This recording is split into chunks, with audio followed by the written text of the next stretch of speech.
Good morning, everybody. Great show coming your way today on GoJo and Golic. Here's what you have to look forward to. This and more. Ready or not, we're going to break down the rookie QB starting trend, see who we think is going to have a good debut, who might struggle a little bit. Plus, ascending. Anthony Edwards' stock keeps going up. We will get into that. Plus, we have some great guests on the show today.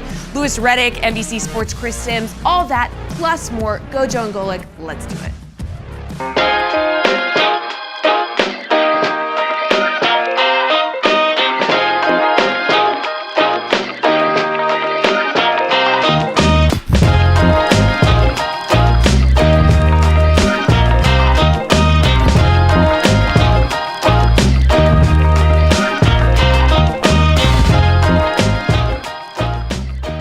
What's up, everybody? Welcome to GoJo and Golic. Mike Golic Jr., Mike Golic Sr., and Jesse Cofield. We got a great show for you guys. As always, make sure you download, subscribe, rate, review us, leave us a 5-star rating, and check us out live Monday through Friday from 8 to 10 a.m. Eastern on the DraftKings network. Fun one for all the reasons that Jesse mentioned. It's big-time quarterback day today on the show, Dad, because we got the news. We talked about it and hinted at it yesterday, what might be, and it turned out to be what is. Bo Nix named the starter for the Denver Broncos by head coach Sean Payton yesterday. He now joins Caleb Williams and Jaden Daniels as the three rookies named starters for the opening day heading into the season. So, Dad, we mentioned this yesterday, but now hearing the news, one, Sean, next time just throw our buddy Diana Rossini the bone and tell her when you're doing the interview days before that so she can get the scoop city. But besides that, Dad, does this seem like the right move for the Broncos now? Well, yeah, I think it's a team that's not expected to do a whole lot this year, but you have a rookie quarterback whose eyes are not too big, who's going to make mistakes, but eyes aren't too big, is able to go through his reads. And again, having 61 starts in college certainly helps that situation, but he's ready for the moment, so to speak. That he's not going to have deer in a headlight look and not going to be lost out there. He's going to be, efficient for a rookie quarterback, probably great at times and probably bad at times, but good enough to be out there getting the reps and learning. This is like a difference of a Drake May and a New England team who isn't expected to be maybe the second worst team in the league behind maybe Carolina or maybe the worst, but they just don't think if Drake May is not named a starter, then it's Drake May doesn't seem ready, even though you have Jacoby Brissett, a guy who is a multiple team fill-in. I just think there's the difference between the two is one looks ready to command an offense. I guess that's the way I would put it. Command an offense and all that it entails by making calls, making reads, dissecting the defense, being able to throw to the right person. Again, albeit at a rookie pace, and we'll get into rookie quarterbacks who have started in the past, and the record isn't great, but there's been more of them as of late. So I think this was the right move to make. I've always been one, and I know there are quarterbacks that differ, of putting a young quarterback in too early. I've always been one that if the situation warrants it, put him in there, let him get bloodied up. Yeah, well, Dad, with that in mind, we actually have the greatest quarterback of all time that disagrees with you on that front here. Tom Brady, who is saying things, by the way, now. People worried about Tom becoming a broadcaster and would he, won't he. Tom's been out here with the take so far, and he joined the Stephen A. Smith show the other day and actually had this to say about young quarterbacks getting out onto the field. I didn't start my first year. I think it's just a tragedy that we're forcing these rookies to play early. But the reality is the only reason why they are is because we dumbed the game down, which has allowed them to play. It used to be thought of at a higher level. We used to spend hours and hours in the offseason and training camp trying to be a little bit better than next year. But I think what happens is discourages the coaches from going to deep levels because they realize the players don't have the opportunity to go to a deep level, so they're just going to teach them where they're at. So Tom Brady firmly deciding his station in life is old quarterback man on the hill, saying, hey, all that square peg, round hole stuff we used to do in the NFL, we need to bring that back because it's a depth of the position. And, Dad, we've heard Tom kind of consistent on this, but he seems to think that you are robbing NFL offenses and quarterbacks of the ability to get to that point where they've got the kind of mastery of the offense by meeting them where they are early in their careers. I think he's partly right and partly missing the point on another aspect. I think he's partly right, and they have dumbed down the offenses, right? I mean, just about every college, the quarterback and all the players look to the sideline for the play. Sure. Right? I mean, any adjustment is made by the sideline. Now, you're going to still see signaling in, but you're going to hear the quarterback is going to have the receiver in his helmet, and he's going to get told to play, and they're going to still signal in to the other players, the running back, the line, the wide receivers, about protection, about routes, and whatever play it's going to be. But the quarterback will now get the play. The quarterback, and I imagine it's the same where the communication will cut off 15 seconds with 15 seconds left out of the play clock. I don't know that for a fact, but that can be something where the quarterback has to figure out stuff on his own, where normally they could look to the sideline and get something. Now, they could still look to the sideline and get some help, but as long as it's not as the communicator is turned off. So I do agree that it has been dumbed down some, but a point I think he's missing of the way he learned. I heard that whole thing. I went from 7th string to 3rd string to starter and learned. But going to the NFL has changed. That was round peg in a square hole. That was, we don't care what you did in college. You're now going to play the NFL way, and we're going to force that issue. Now, coaches are taking the talent from these quarterbacks, i.e. basically running and movement, and incorporating that into an offense. You still have to be an efficient pocket passer, but to be able to create on the run and to be able to be a dangerous running back has really become prevalent in the NFL.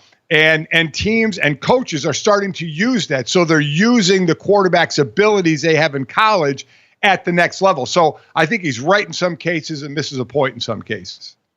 Yeah, I think Tom Brady is right from his perspective. And from Tom's perspective, being able to work entirely from the pocket, from the neck up, was, again, the parlance of his time. That was what all the quarterbacks did back then, and that was all he was capable of doing. And it's not like Tom Brady devalues these quarterbacks. I think him and Peyton Manning both came out with top 5s recently that had guys like Lamar Jackson in the top 5 who make use of their legs, who have that as a weapon. But Tom does seem to view that a little bit differently than most, where he sees it as a crutch because it was something so foreign to him, whereas you're right, it's just another way to be remarkably efficient. It's the reason Josh Allen is so incredibly dangerous, is because in addition to having a howitzer strapped to his shoulder, he can also be a human battering ram down inside the 20s and get you to places that Tom Brady wasn't going to in similar ways. And so I do think it is accounting for, you're absolutely right, the way we do this now is accounting for the fact that it is different. Not everyone is afforded that ability to wait and have their turn and bide their time because the league operates differently with these guys based on their salaries coming in.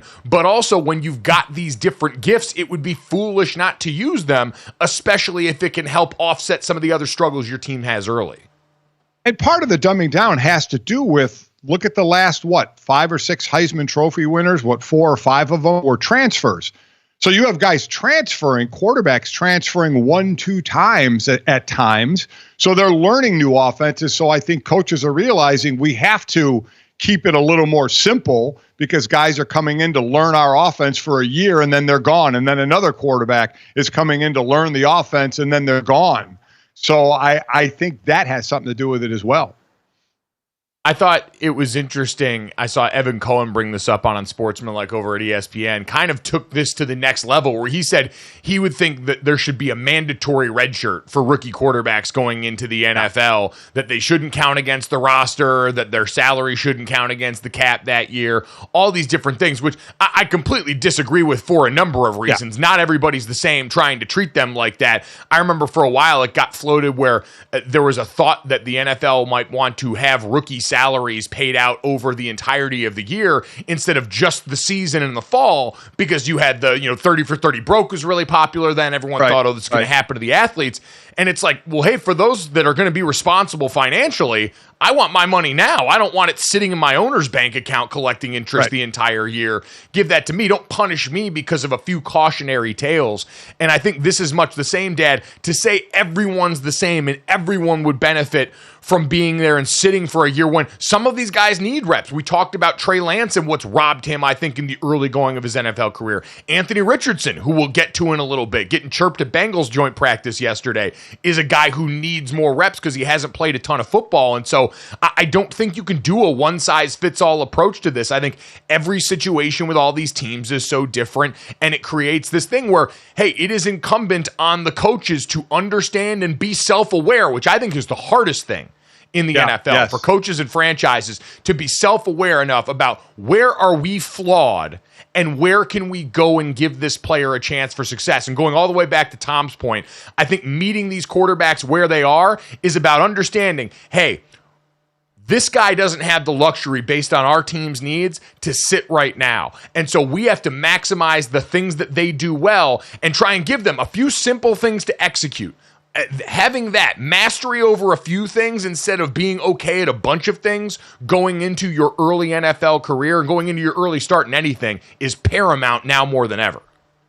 Yeah, and also it's incumbent on a team, and I think Chicago is a great example of it, and Ryan Poles, their GM, of building and putting players around a rookie quarterback that you're going to start. You know, albeit one's a rookie receiver who, listen, the rookie class that has come out between Neighbors and Odunze and Harrison Jr. is incredible. And we've seen rookie wide receivers really excel. But the others, a Keenan Allen, they put around him, DeAndre Swift at running back. I mean, an excellent defense, which is part and parcel to it. I think that's important as well. C.J. Stroud had a nice crew around him, especially a receiving crew, and they built on that. They didn't have much of a running game, but they had a receiving crew and a decent defense. And for every one of C.J. Stroud, there's multiple quarterbacks that don't do as well. But because you get a C.J. Stroud, you are going to start a rookie quarterback. You are going to start the clock. Remember, C.J. Stroud went to a team that nobody thought was going to do anything. Like, we don't think Denver's going to do anything. Or we really don't think New England's going to do anything, but they might not start a rookie. Of the three starting quarterbacks, we think Denver is maybe the worst situation. It's between Denver and Washington as far as the worst situation. And I look at defense and all that as well. And why I give Chicago the edge is because of their defense and some of the improvements they made on offense. Well, we've talked about rookies starting, but you mentioned there the end results. We did get a C.J. Stroud last year, changed the course of his franchise's history. Like, if you had forced them to sit C.J. Stroud, we would not be talking about the Texans as potential Super Bowl contenders going into the season. There's just no way. But Jesse, there is also no denying, and our great crew here pulled some stats, that rookie quarterbacks going into week one have a very, very rough history in this league. Yeah, so there's 17-35-1 in week one games since 1970. Only 14 of them have gone on to reach the playoffs in their first season. C.J. Stroud accomplished the feat last year. None have won a Super Bowl.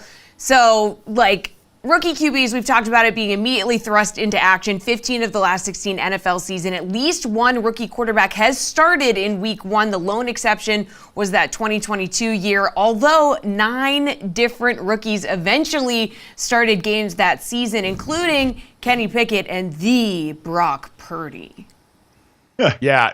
Dad, I think among these stats, the most interesting that's come up, because we've talked about it through the decades, this has become an increasingly more common phenomenon. The rookie wage scale that changed quarterback salaries obviously makes it incumbent on these teams to try and get their guy ready, get him out there early, and maximize value of their investment. But this is one, especially for those of you that are inclined to go over to DraftKings Sportsbook and do something.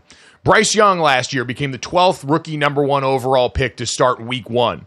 Of the 12 other rookie number 1 overall picks to start week 1 in the history of the NFL, only David Carr, back in 2002, came away with a win. Rookie quarterbacks in this situation are 1-11 in week 1 in NFL history. The previous 12 of those have combined to throw for 17 touchdowns and 24 interceptions in week 1. So you look this year, that has Caleb Williams as a 4.5-point home favorite against the Tennessee Titans in week 1 this season. So, Dan, I'm sure this is one where a lot of people are going to say, hey, he's at home. This is different. Look at the circumstances of the offense. He's in position to buck the trend. Do you agree?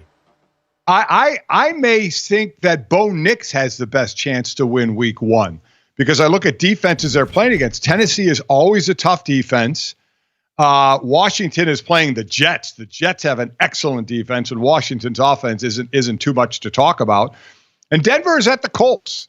The Colts, not the greatest defense in the world, and they're starting basically a rookie quarterback in Anthony Richardson coming off the injury, who we're going to talk about, who had his struggles against Cincinnati in practices. So I might lean toward Denver and Bo Nix having the best shot of the three quarterbacks starting week one to win in week one. I think it's definitely between Denver and Chicago. But, Dad, for Caleb Williams specifically, just because we're talking rookie number one overall picks going into week one, are 1-11 since we've been doing this with rookie starting quarterbacks. So do you think he, in particular, I'm with you, I think that's probably the right assessment. But if you're going against 1-11, as they are currently favored against the Tennessee Titans at home, do you think they can pull that off? I think they can. Again, and it's not just because of Caleb Williams. I go to Ryan Poles and what he's built around him. You know, this is a pretty, the defense had been playing great at the end of last year.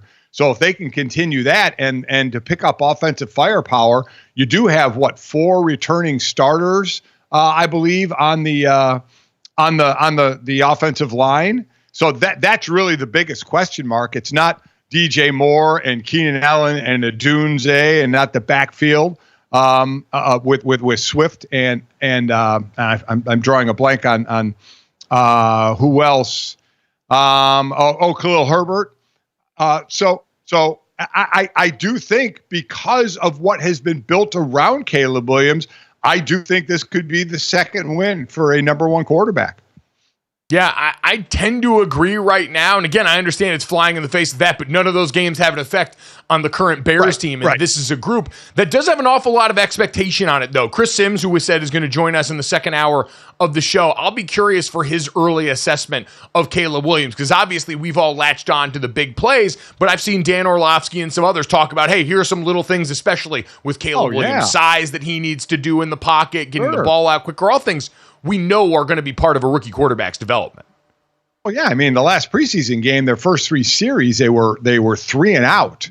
He had his first 3 passes on the first series were all off target. So yeah, and then he crescendoed up to running well and throwing well. So there's going to be a learning curve. That's why I keep emphasizing the point of the supporting group around you that can help you through the learning curve. When it's all on your shoulders, or when most of it's on your shoulders, that's a tough ask. But again, go to C.J. Stroud and look who he had the ball to dish to, and the defense that played well. And look at Carolina, who Bryce Young had the ball to dish to. I mean, your top receiver was a 32-year-old Adam Thielen, and your defense wasn't very good. So I know I keep harping on the supporting cast, but you can't put too much on a rookie quarterback without having the group to help. Well, and I think when we look at supporting cast, we talked about Drake May and the will he, won't he now, as he's had sort of this late training camp surge in the quarterback competition there.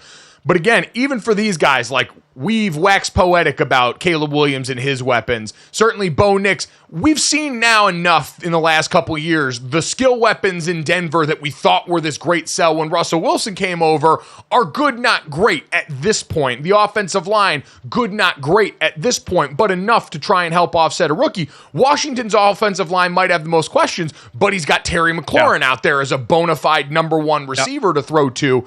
Drake May has none of that right now. They've got no tackle depth. They were so banged up at center, they almost couldn't practice the other day, was New England. And the wide receiver room, while it's coming along, they appear to like a couple of the guys from the old regime more than that. Jalen Polk's come in.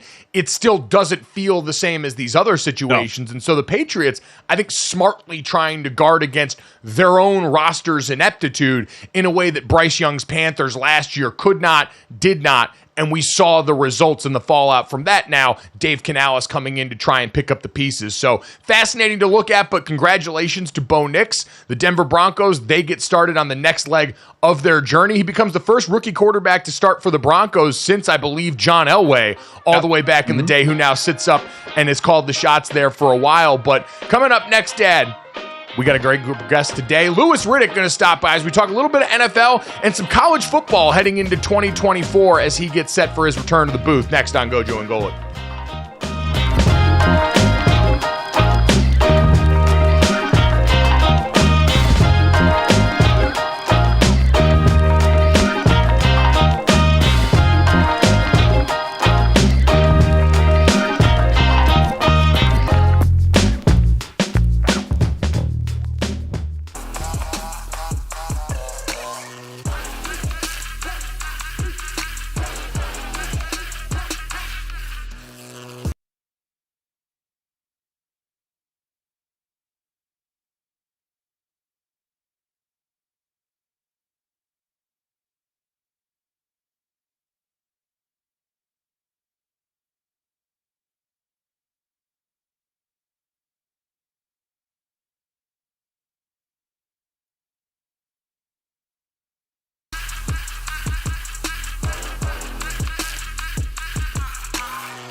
Welcome back to GoJo and Golic. Mike Golic Jr., Mike Golic Sr., Jesse Cofield. And as we're having a discussion about quarterback development, player development in general in the NFL, it's a great time to bring in our friend, ESPN NFL front office insider and college football analyst, who you guys are going to be able to hear this fall alongside Bob Wischusen and Chris Budden on ESPN and ABC.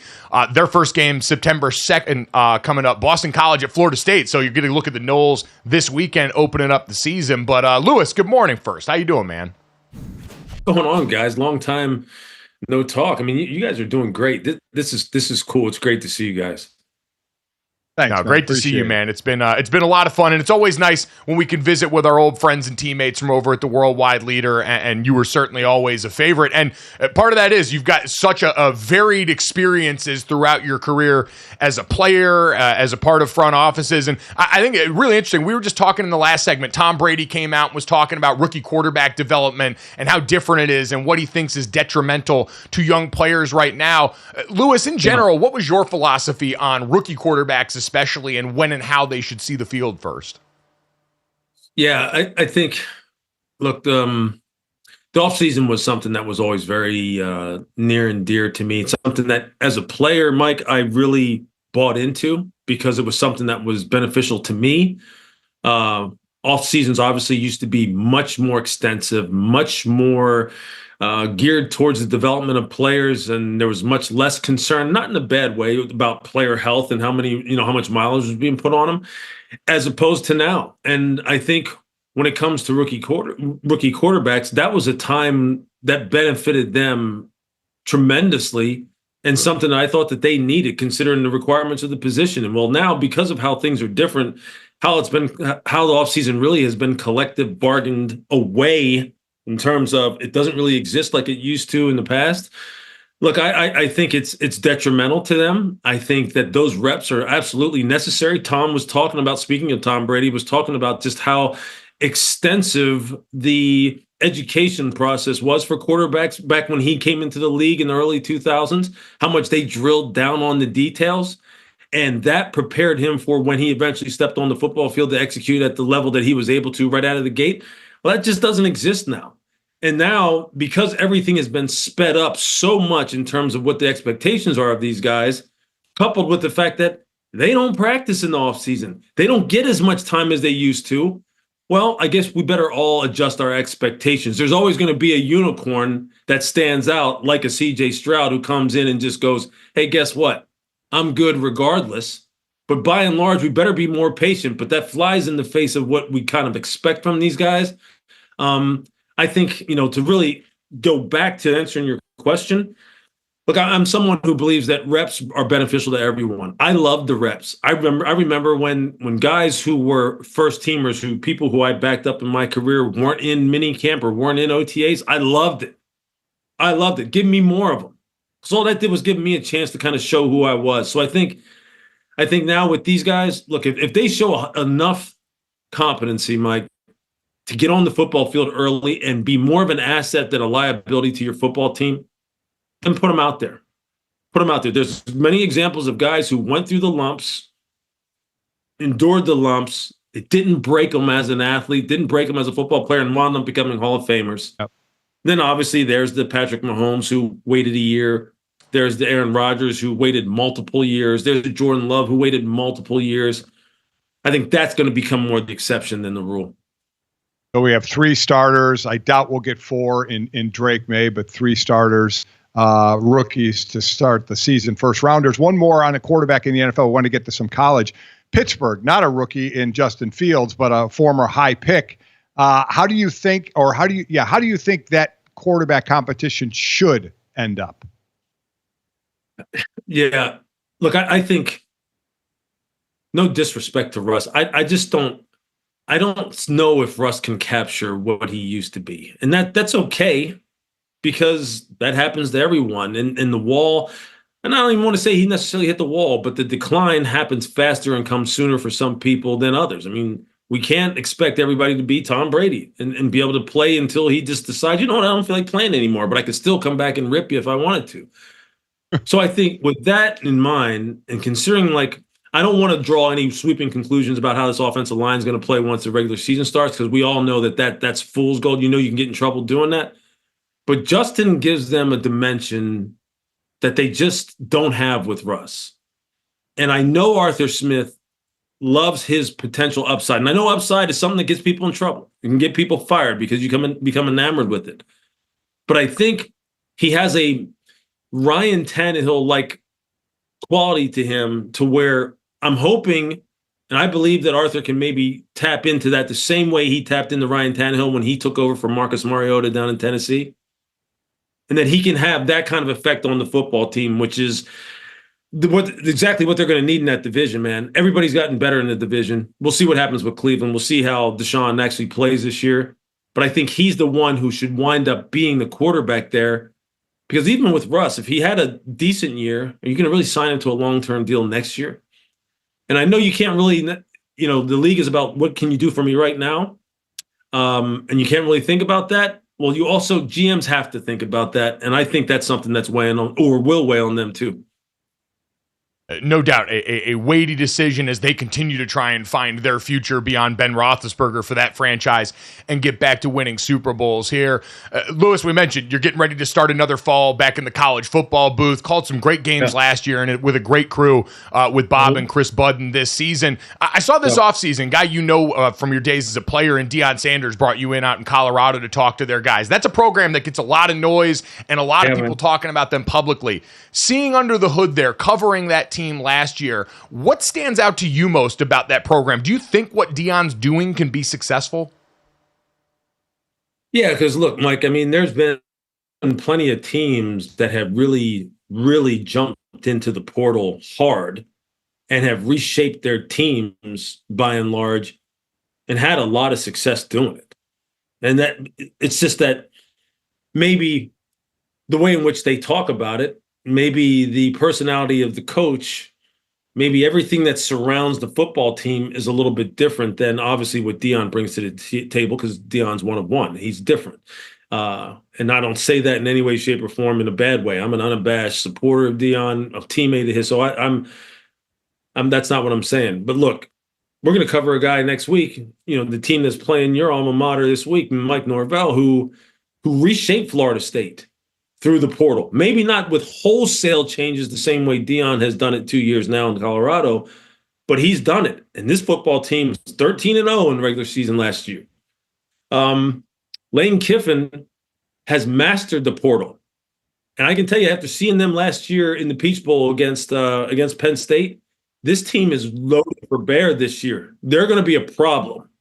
They're going to be a problem. So, look, I don't mind what Colorado's trying to do. Obviously, you need to have your foundation of players that you acquire via, typical recruiting. And you have to keep those guys because you have to have somebody in the locker room that is championing what Deion's trying to lay down in terms of a culture. You can't rebuild that every single year with just, transfer guys. So he's going to have to establish that foundation. But look, this was a team that was dead and flat on its back before he got there. Nobody cared at all about Colorado football. Now they care. Now, because of how brash he is, people are going to descend on them with negativity as soon as it doesn't work, because Deion likes to put it out there as far as what he thinks he can do. He's done that his whole life. He's backed it up every single time. We'll see what happens this time, but I wouldn't bet against it. I was going to say the defensive back confidence is one of the most magical things in sports, and it's now transferred over to his coaching career as well and to your broadcasting career. Lewis, we could talk to you all day. Everyone, remember, Lewis's first game, Bob, him, and Chris all going to be checking out that Boston College at Florida State game Monday, September 2nd, 7:30 p.m. I know we'll be fired up for it, Lewis. Can't wait to hear you back in the booth this fall, man. Thanks for the time. Yeah, it's great to see you guys, man. It really is. Thanks for having me. Thanks, Lewis. Awesome stuff. The great Louis Riddick, ESPN college football analyst and NFL insider. Coming up next, while we're talking college, let's take a look at some Heisman hopefuls. We'll give you our top 5 Heisman candidates heading into the 2024 season next on GoJo and Golic.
back to GoJo and Golic. Let's talk Heisman, okay? LSU QB Jaden Daniels captured the 89th Heisman last season, appearing on 90% of the ballots. 7 of the last 8 Heisman winners have been quarterbacks. Alabama wide receiver Devonta Smith was the only exception. There still hasn't been a defensive player to win the award since Charles Woodson in 1997. Now, guys, the number of candidates for the Heisman in 2024 should be quite wide open, right? Thanks to the expansion of the college football playoff to 12 teams. Oregon's Dylan Gabriel is the favorite on the DK Sportsbook right now. So do you agree this is kind of wide open? It's anybody's race this year? Yeah, Dad, I think this is one of the deeper Heisman Trophy races I can remember where we don't have a season where an incumbent feels like a lock. We've got names that were a part of the conversation last year. Certainly Carson Beck, who on the back half of Georgia's season started to put up some prolific numbers. Quinn Ewers at Texas, Jackson Dart at Ole Miss, Dylan Gabriel in a new home in Oregon. Those are the names that are understandably at the top, given their experience, given the team they're on. Because we know this award does tend to skew towards teams that accomplish incredibly well. But as I look out across the sport, Dad, and I see Jalen Milroe linking up with Kalen DeBoer at Alabama and what he's consistently done there. Riley Leonard and the potential for him in an offense with Mike Denbrock at Notre Dame, where Mike Denbrock just helped produce a Heisman Trophy winner at LSU last year.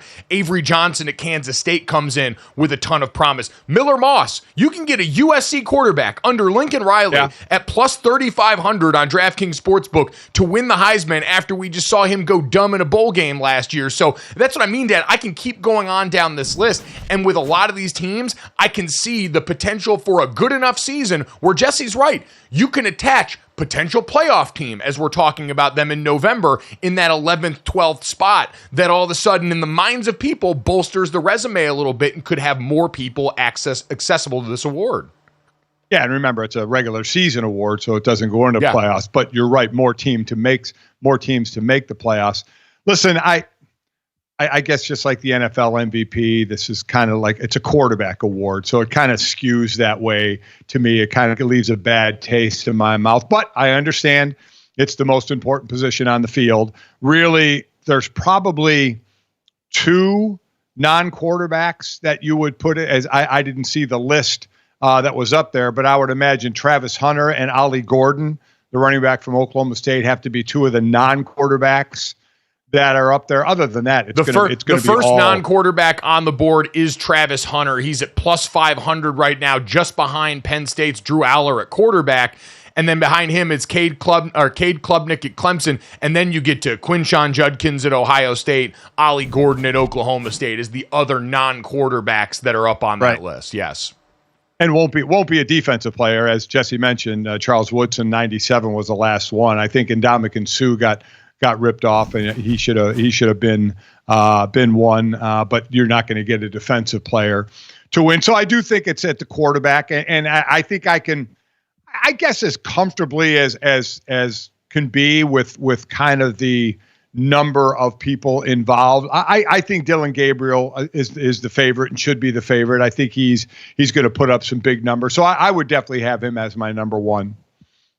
Yeah, I think if we're going to pull up, and you and I each did a list for this of guys in this, we both had Dylan Gabriel at number 1, which isn't surprising. He brings talent, and he goes to a team that we expect to be successful in Oregon immediately in the Big Ten, and an offense under Will Stein now in his second year with the program that helped continue to draft on the success Bo Nix had last year. After that, it starts to get different. A lot of the same names in different spots. I had Quinn Ewers in that second spot overall, followed by Ollie Gordon, Carson Beck, and then Jalen Milroe, Quinn Ewers. And Dad, I look at this because part of this is going to be perception for Texas.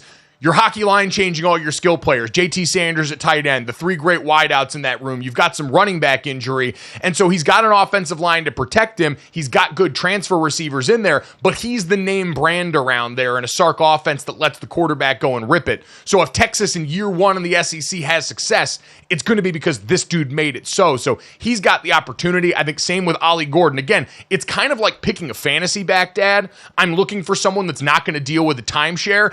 Ollie Gordon Gordon, I mean, we saw before the season when he unfortunately got in trouble for the DUI, and Mike Gundy said basically, yeah, I'm not going to take him off the field. He's too important to us. I'll just hand him the ball 40, 50 times. That's going to be his lot in life this year behind maybe the most experienced college offensive line ever. And then Carson Beck, quarterback on the likely best team. Jalen Milroe, we mentioned that combination with Kalen DeBoer, I think is too enticing to pass up. It's just his ability with his legs, something we haven't seen in a while in a Kalen DeBoer offense. And we know, seeing Jaden Daniels last year, the way that can affect a defense, the way you can impact a game that way is tantalizing for Heisman voters. So that is my 5. How did you order it, Dad?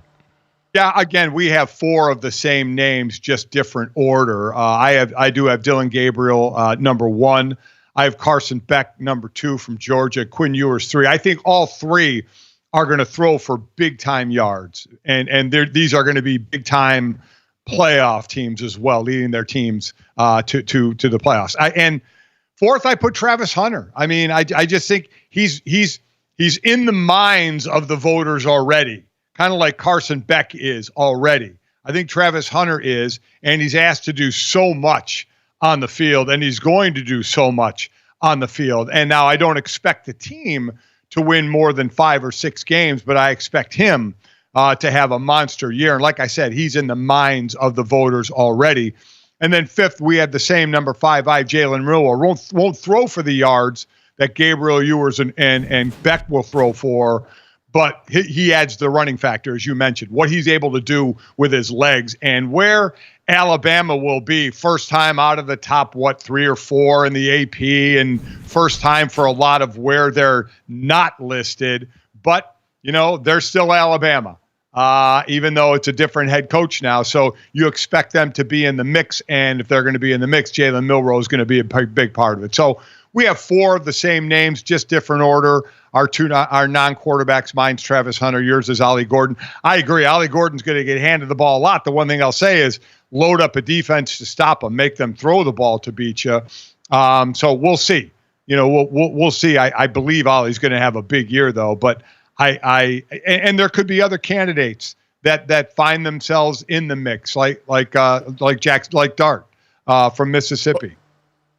I think, again, you can even go further down the list of teams that I look at and go, all right, an expanded playoff could make it froggy, especially the Big 12 is a haven for this, right? Cam Rising leads Utah and mud stomps through the Big 12 all of a sudden, coming back off injury. He's got the story. He's a name we already know. He was a huge part of why that offense slipped and sputtered last year when he went out. Brady Cook at Missouri's in that same boat. Jalen Daniels at Kansas, who after 3 games last year was out with a back injury, has been one of the most exciting players in football when he's out there. Noah Fafita, who Arizona got to stay when Jed Fish left, has one of the best receivers in college football already with him, is a guy that people are incredibly interested in. You can really, Drew Aller in Penn State, all the talent in the world, getting a new offensive coordinator this year, people wondering, could he unlock that? If Penn State finally gets to the point where they are a legitimate playoff contender this year, a legitimate Big Ten contender, then all of a sudden you've got that, I can construct a world that doesn't feel difficult now. Because you know how it is. You can game out a situation anywhere to get someone into the conversation, but these feel more accessible than they have in a while. Again, because we don't have a bell cow coming back here. I think Carson Beck finished decently high last year in the Heisman voting. No, it was the highest returning finisher from last year was,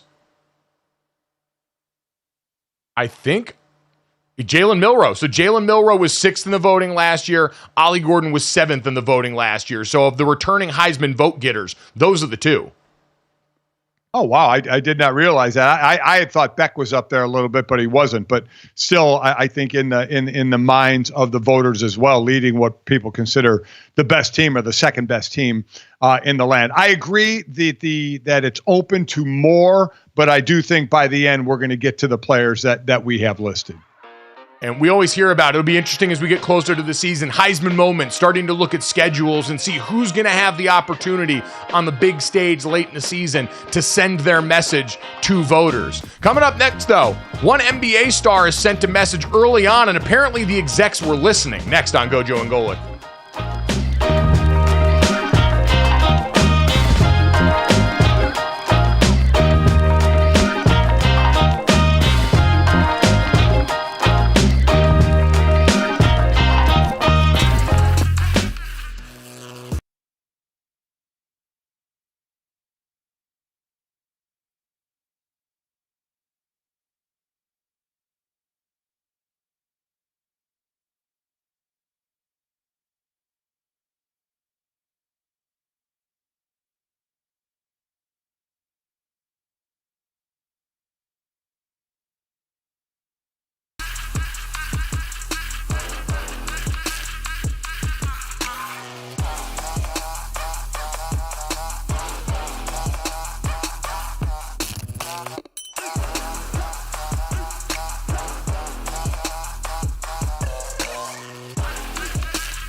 players on Team USA are better than Anthony Edwards, definitively.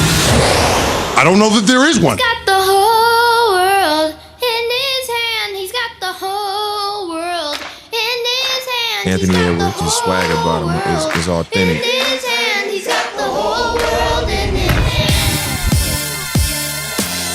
What was it like playing against KD in the playoffs and winning? I'm not gonna lie, I felt bad a little bit. Hey, you can't no fish watching my pole, Jack. People talking about they gonna beat me in ping pong 21-0. I don't believe it. I don't believe it. He don't cost you a dime, stay out of mine, you know what I mean? What was it like for you, Ant-Man, to stand on that podium for the first time and get a gold medal? So me just being in the middle of them, I think that was the greatest time of my life. It has undeniably been the summer of Ant. Welcome back to GoJo and Golic. Guys, seems like Anthony Edwards is ready to take up the mantle as the face of the league. Been quite a summer for the Minnesota superstar after knocking off his idol, the defending champs, in a playoff run that can really only be described as his coming out party. He became the youngest member of Team USA, took home gold at the Olympics. He continued to make headlines off the court, whether it was like chirping with USA ping pong or getting dissed by Noah Lyles, which is now just something that happens to everybody who's a professional athlete, apparently. He impressed league vets like Damian Lillard, who named him one of his top 5 favorite players. Even athletes outside of basketball are recognizing Ant's game. So most recently, the newest member of the Minnesota Vikings, Stephon Gilmore, had this to say about the 23-year-old. I know the basketball team, did great last year. So I know they're a sports town. So just looking forward to, catch those things. Big Anthony Edwards fan already? Yeah, for sure. I mean, he's one of the young GOATs right now. So definitely go catch some of those games.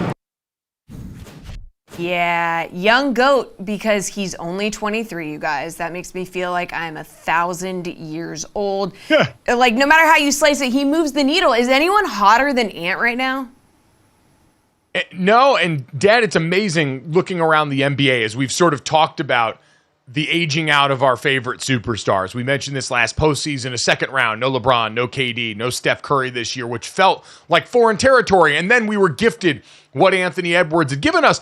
And I had thought if we were coming off the summer of Ant Edwards, Dad, it would have been him leading Team USA to gold. And instead, we mentioned him as one of those hot names. He averaged just over 12 points a game and about 16 minutes per game on Team USA.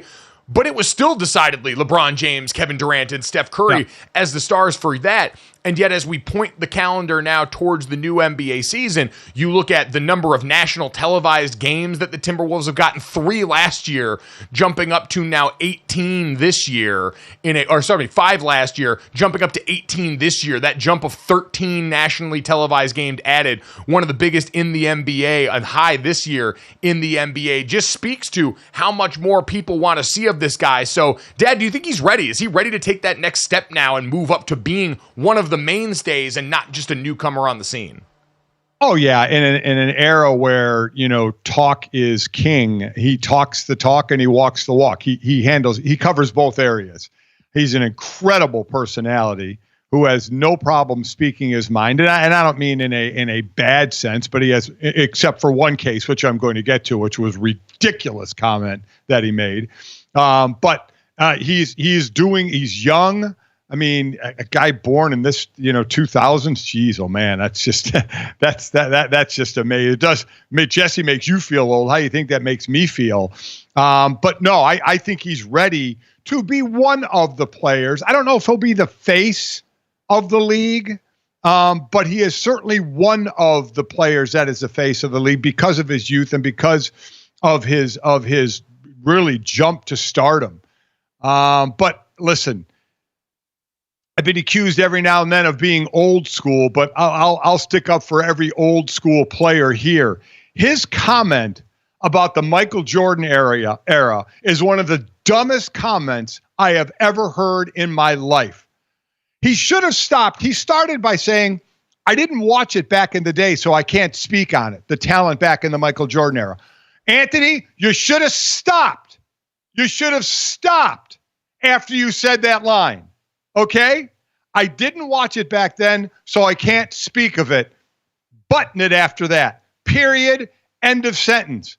But I say it's always a really inauspicious start when you admit, I don't really know the source material here, but I'm going to dive in and give you a presentation on it anyway. I'm going to tell you about it, even though I didn't watch it. Obviously, I wasn't born, and I can't speak on it, yet I'm going to speak on it.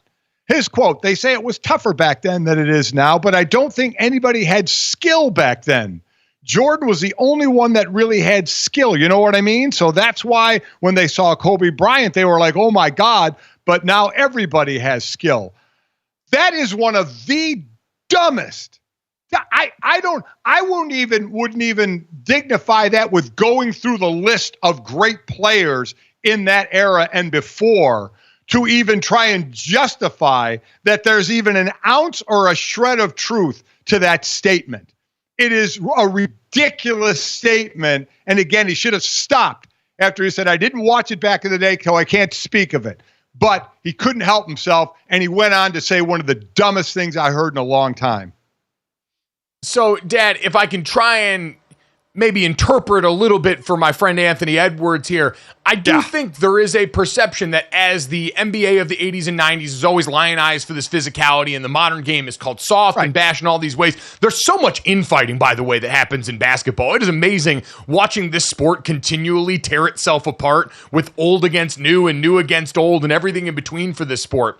But in this case in particular, I do think that there is something to the fact that overall now, with the amount of space you have on the court and the way the game has evolved away from that, it is an overall more skilled game than its predecessor, even if there were great players that were highly skilled still at that time. It's more skilled than every sport. Players are better athletes. It doesn't make the game better. It doesn't make the sport better, but there are better athletes in football than when I played in the 80s. I'm not even saying better athletes. I'm saying more advanced skill because there is more of a focus on it, because there's more of an investment in it, because it's more of a year-round thing. Like, that's a natural progression that to me is a slight when Anthony Edwards says it the way that he did, but not a slight in the way that we should actually perceive it. I don't know. I don't know if I agree with that. I'll stick with my better athletes doesn't mean a better game.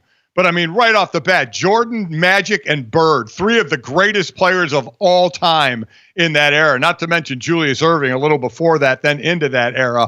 I mean, that's just – I mean, again, I don't want to even dignify it by listing great skilled players back in the day.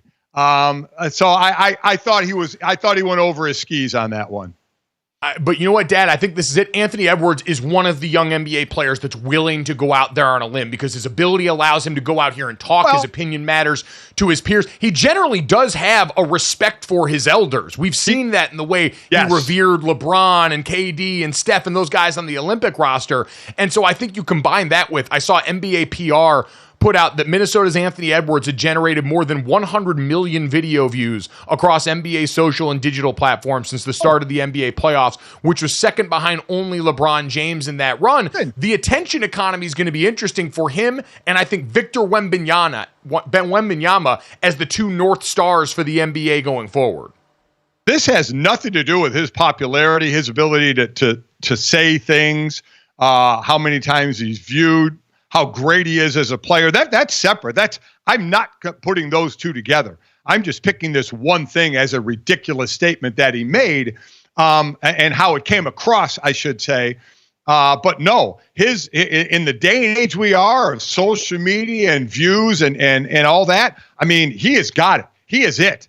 He is outspoken. He is a young player, and he is a great player. He checks every box to be one of the faces of a professional sports league. No doubt about it. I period, end of paragraph there, and then I go back and say what he said about players not being skilled back in the day as a ridiculous statement.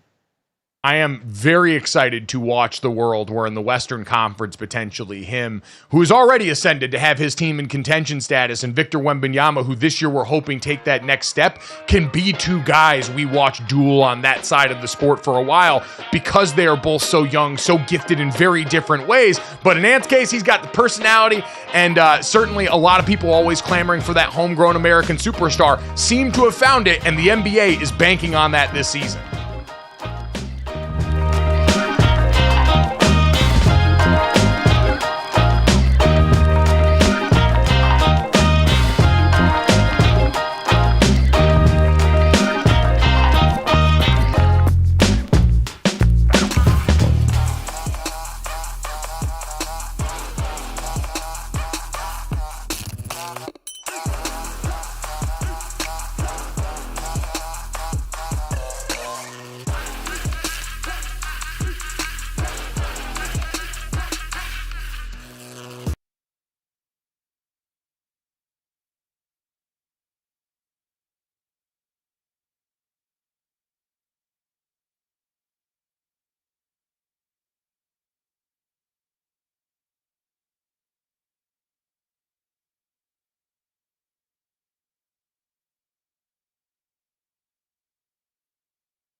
Welcome back to GoJo and Golic. Hour number 2 here. Mike Golic Jr., Mike Golic Sr., and Jesse Cofield. In about 20 minutes, Chris SIMMS is going to stop by from NBC Sports, former NFL quarterback. Always some interesting opinions on quarterbacks around the league himself, so we'll dig into that with Chris in a little bit as we're getting close to the start of the NFL season. But as we heard in the last segment, there's been some shade thrown around. It's a shade throwing Thursday around here at GoJo and Golic. Got Anthony Edwards saying that old players aren't skilled. He's triggered my father here, but maybe my favorite bit of shade from the last couple of days. This flag football player, Darrell Doucette, I hope I'm pronouncing that name right here, has gotten himself in the news to the point where we've got to figure out how to make sure we pronounce his name the right way because my guy has got some takes. He was the one that came out in defense of flag football for Team USA overall, as the upcoming Olympics we have going on are going to include flag football for the first time. And there has been a debate about whether NFL players will be allowed to participate or not. And most people understandably assuming that if they are, they would make up the vast majority of our team if they wanted to here. Darrell Doucette disagrees here and went so far as to invoke the name of Patrick Mahomes yesterday. Listen to this. At the end of the day, I feel like I'm better than Patrick Mahomes because of my IQ of the game. I know he's right now the best in the league. I know he's more accurate. I know he has all these intangibles. But when it comes to flag football, I feel like I know more than him. So, Dad, that was him talking to TMZ Sports the day after he had said, I think it's disrespectful that they, NFL players, just automatically assume they'd be able to join the Olympic team because of the person that they are. They didn't help grow this game to get to the Olympics. Give the guys who helped this game get to where it is their respect. So he took that a step further, invoked Patrick Mahomes, who responded with the 50 Cent why he say bleep me for gif in a perfectly masterfully executed response by him. But Dad, this guy, where are you at on him capitalizing on his 15 seconds of fame before he is replaced by someone like Patrick Mahomes on the Olympic team? Well, I mean, this is like when college players just participated in the Olympics because the pro players weren't allowed. And then that changed. And then you put your best out there. And I think it's kind of, for Doucette, I think it's kind of two separate things. He said they didn't help grow this game to get to the Olympics. No, they didn't. He's right. He's absolutely right. They did not grow this game to get to the Olympics.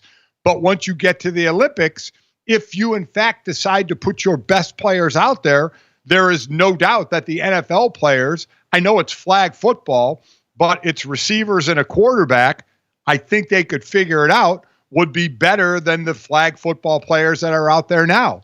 So if you decide to take NFL players, there will be NFL players on the team.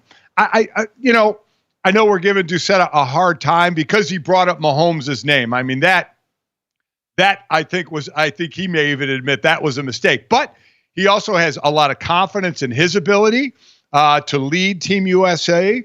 If he were the quarterback that he specified, he has the better IQ of the flag football game than of the NFL game, and he just believes in his abilities.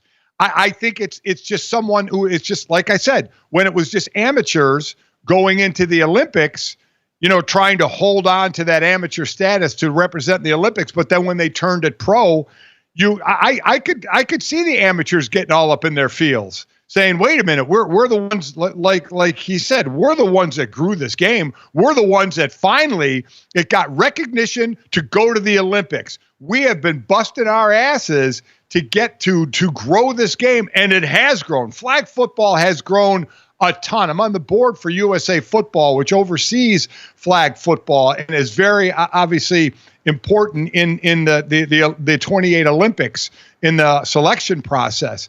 And they have grown the game. The women's game, the men's game has grown at unbelievable levels. And now on the men's side anyway, I could see Doucette feeling bummed, like, wait a minute, we built it. And now the pros are going to come in and take some of our spots. So I can see, and I could see him being defensive.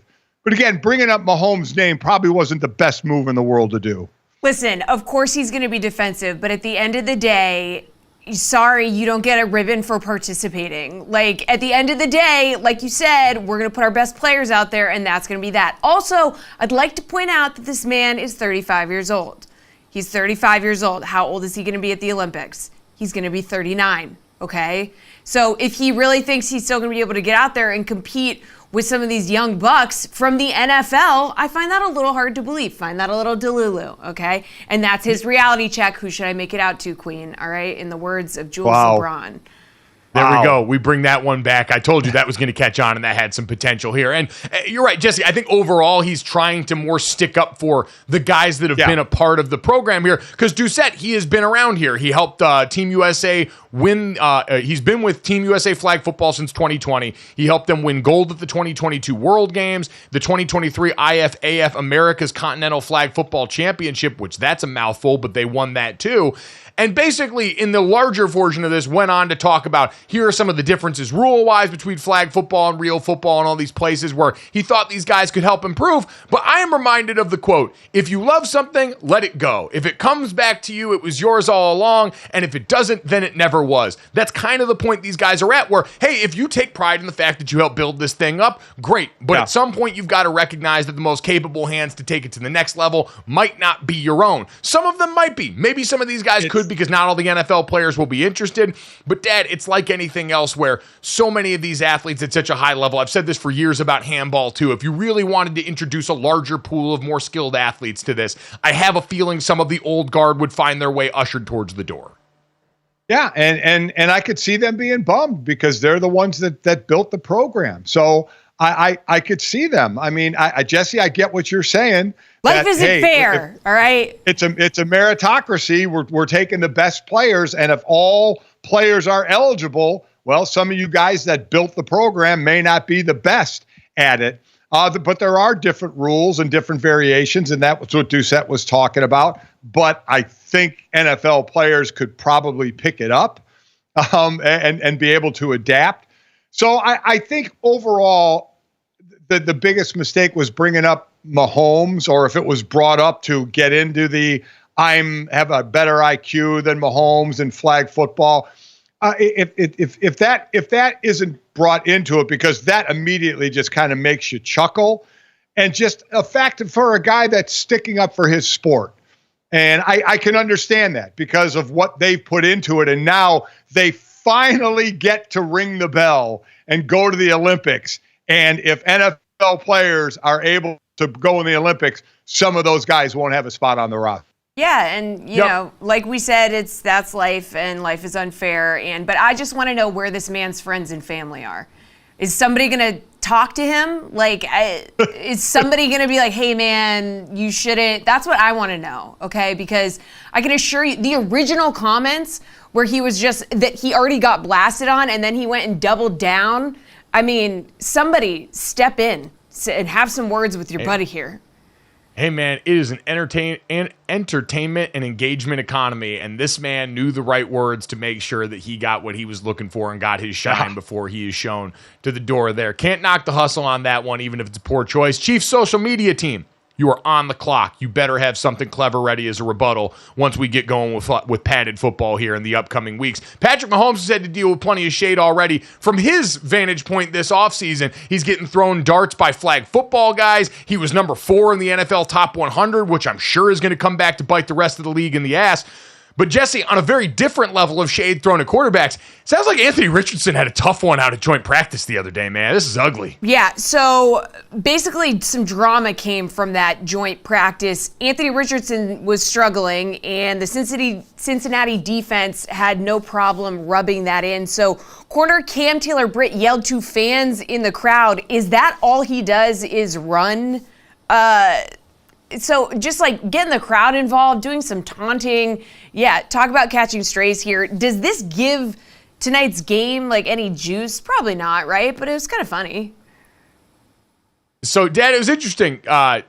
Anthony Richardson and charting training camp practice throws, obviously, take that with a huge grain of salt, since when you go into these practices, it's generally not a game situation. It's your scripting situations. These coaches both work together on either side of these to try and get the looks that they want in certain situations. But for the people that did keep track of this over at The Athletic, Anthony Richardson ended the day 10 of 20, tossing 1 pick and 1 touchdown with a lot of frustrations. Head coach Shane Steichen declined declined to comment on much of Indy's first-team offense since he spent the day watching most of the defense there. But, Dad, for a quarterback that's been looked at by a lot of people as dark horse MVP candidate, a Colts team that a lot of people look at as a froggy contender in the AFC South, where you've got the Houston Texans in that division, does this rattle any of the confidence that you had?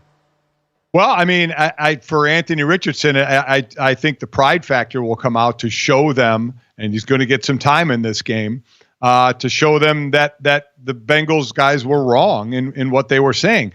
Because he's a guy, remember, he only threw 84 passes last year. Only played 4 games, ran the ball 25 times, had 4 touchdowns, had 3 passing touchdowns, 1 interception. It all looked like it was going in the right direction. I don't know. Every individual is different on how they take criticism, especially from an opponent. Trash talk is trash talk. A lot of times you just kind of push it aside. It depends on where the comments come from. But bottom line is he knows he didn't play that well, and he's going to have to play better. And there's a lot of focus on him as he was the starter last year coming out of the gate, and the starter, obviously, it's his team. And he knows he needs to improve, but he's basically still a rookie. He had an off season, but he had to rehab some of it, but got a lot of rehab out of the way during the season because he got hurt early. But I don't know. I don't know what type of person he is to how he reacts to the criticism. But again, trash talk from an opponent is different than criticism maybe from within. I was going to say, it's a good reminder that defensive guys are kind of wild boys when it comes to this stuff, and they're very good at trash talk. And what's better after you've been clanging and banging with your own team during training camp to get to go and remind a young quarterback and shake his confidence in the middle of the day you feel like you're winning. The one thing I will say is for the people that said, is all he does run, throw the ball. They're talking about when they got there and sacked him. These are not live bullets yet. That is a 6'4", 255-pound super athlete playing quarterback.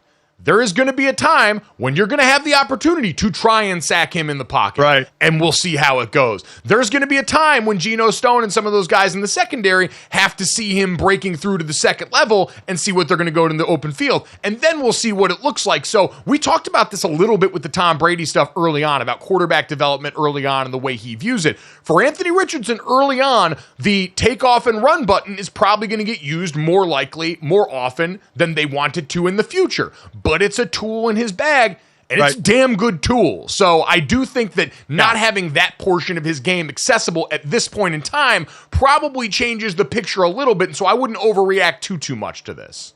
No. By the way, in the preseason game, his running will count. Like in the practice sessions, the running didn't count. They couldn't touch him. And you're right. When that big train starts coming downhill and the DB's got to throw himself in the path, might be a different story of like, dude, I am going to run and I'm going to run over you. Though I'm sure the coach would rather him run out of bounds or slide than try and run over. But I could see him dipping his shoulder on a DB. That's for sure, because he's going to be bigger than just about all the DBs out there. But listen, he has some. He was a rookie who played 4 games. So, of course, there's still going to be a lot of things to iron out in his game. Nope, there's no doubt, but we will get a look. It sounds like the Bengals are going to rest most of their starters in this game, but Anthony Richardson and the Colts going to play a lot of their guys, continue to get him reps. And when you look around for the rest of this team, Dad, I mean, the other stuff coming out of that practice, Josh Downs still down with the ankle injury, which is huge for that offense going into the year, but their rookie wide receiver, A.D. Mitchell out of Texas, has apparently been getting better and better as camp has gone along, opposite Michael Pittman in that offense too. So there have been some positive things that have come out. We know the offensive line and Jonathan Taylor, when you pair him with a useful Anthony Richardson in that run game, changes the math a lot. So there's still some stuff to be encouraged by. Oh, listen, I talk about building a team around Caleb Williams. You know, your O-line is definitely in better shape than the Bears' O-line. You got Jonathan Taylor at running back. You have Pittman, as you mentioned, A.D. Mitchell, Alec Pierce at wide receiver until Josh Downs gets back, and then just another weapon in there as well. So they have the weapons on offense, and he's an added value weapon when he can run the ball. As we talked about, the talent level of running quarterbacks coming from college, and he came from Florida to the NFL, just adds a dimension, especially with his size. He's of the Josh Allen size, where, he's gonna drop his shoulder and run through you at least a few times anyway. When you're that big, you can't help but say, I'm going to run through this guy, even though, you probably should run out of bounds or slide. I think it's a good reminder overall, all of this, for the hype train that was building around the Indianapolis Colts, that we should expect more rookie-like moments from Anthony Richardson. And the hope is that he's just healthy enough this year, long enough to get to work through those experiences and get the reps we talked about before with Louis Riddick. They're the third favorite in the AFC South right now. The Texans at plus 105 in DraftKings Sportsbook to win the division, followed by the Jacksonville Jaguars and their newly long-term extended Trevor Lawrence at quarterback at plus 275. The Colts not far behind at plus 310. The Titans at plus 1,000. I am a little bit surprised that the gap between Tennessee and Indianapolis is that seismic, considering what Tennessee spent on weapons this offseason, but a new coaching staff coming in there, another second-year quarterback in Will Levis, making that pretty interesting. Dad, while we're finishing up with shade, it wouldn't be right if we didn't get another DB's soundbite in on this. The Jets and the Giants getting a chance to practice against one another, and Sauce Gardner got asked about Daniel Jones, the Giants quarterback, after practice, and this was the quote that went viral. He's a good quarterback. You feel me? I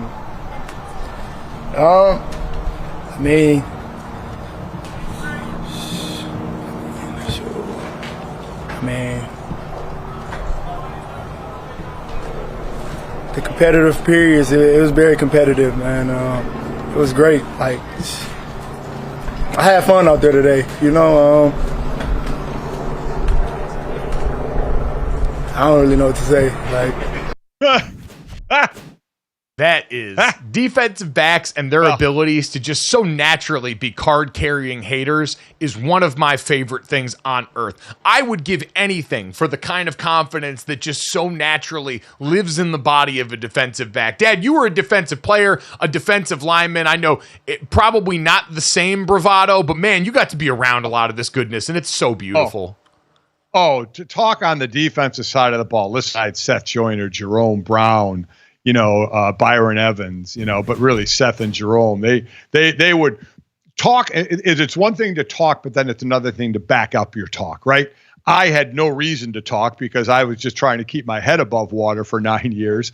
These guys could talk, and they could get the job done on a high percentage basis. And Sauce Gardner's the same way. Sauce Gardner had just talked well about Malik Neighbors, saying, what a good wide receiver. He's going to be a really good player. And then went to the Daniel Jones, which Daniel Jones, listen, I mean, Daniel Jones did throw 24 touchdowns his rookie year, but then after that, 11, 10, 15, and I know he got hurt last year. He's not a big touchdown throwing guy. He's a good runner. And 22 is his best year at 15. Well, other than his rookie year, had 15 touchdowns, 5 interceptions, and had 7 rushing touchdowns, ran for over 700 yards.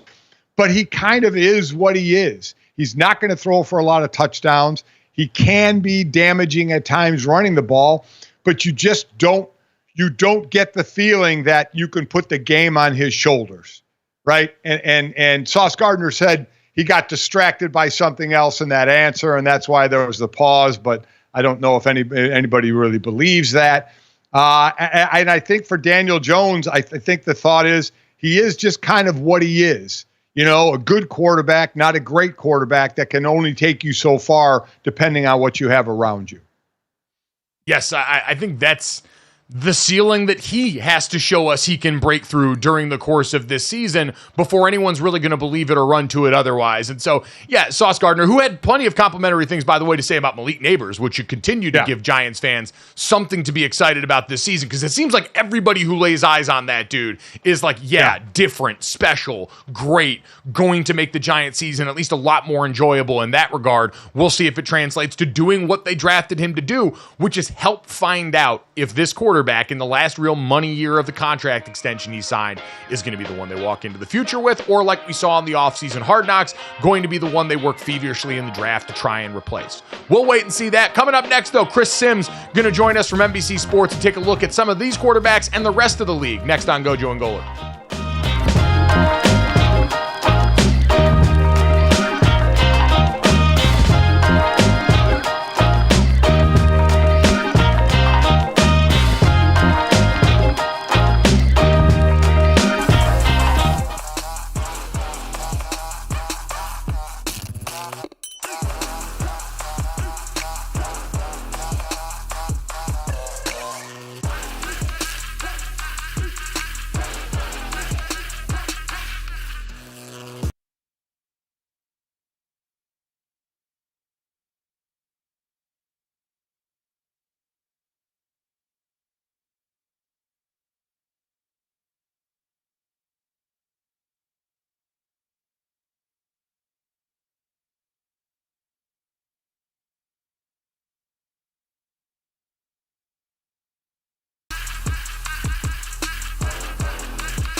All right, welcome back to GoJo and Golic. As we mentioned, we're excited to welcome in NFL analyst over at NBC Sports, Chris SIMMS. You can check him out, as, of course, a part of Football Night in America, but also as the podcast Unbuttoned. And Chris, I'm curious, got to be a play on words, because I've never not seen you with the top button.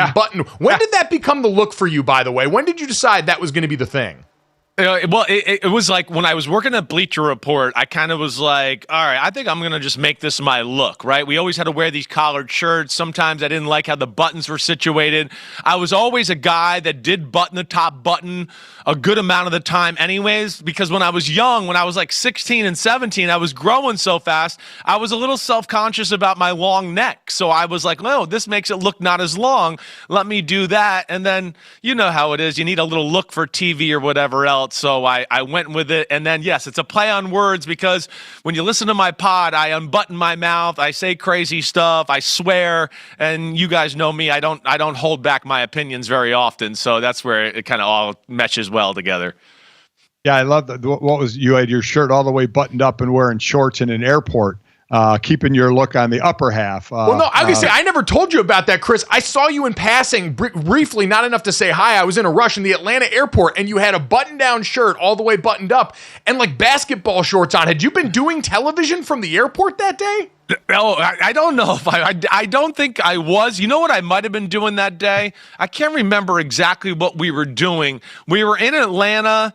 I had an NBC, and you're talking about recently, right? Like maybe we had a meeting, and I think I kind of got caught, like I was changing, like let me get comfortable for the flight, but still had the shirt on, and I don't think I totally made the whole transformation until I got to the gate. So I probably looked like an idiot, or more of an idiot than I usually look like.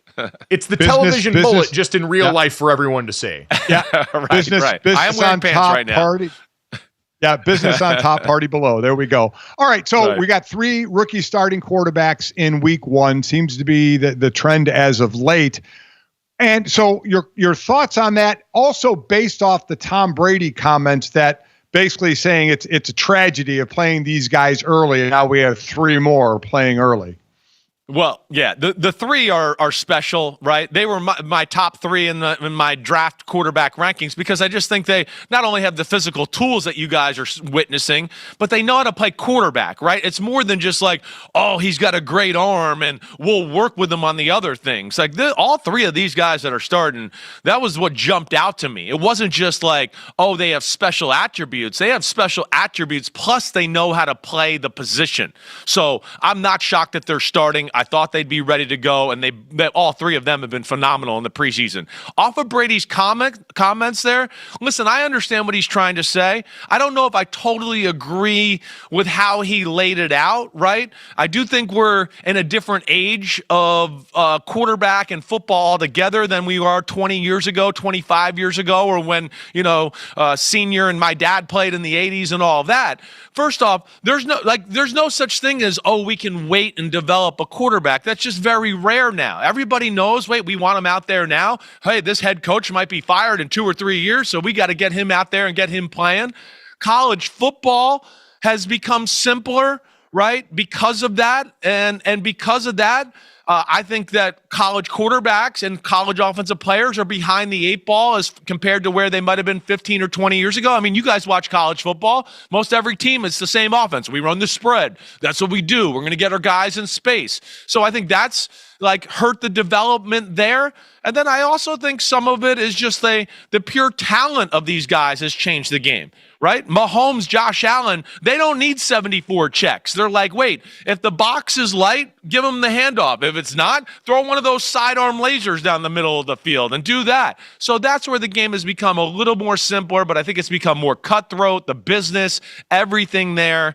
And I don't disagree that it's been dumbed down to a degree, to a point, though. I mean, he's not wrong there, but the really good offenses are still doing a lot of good stuff. That's for sure.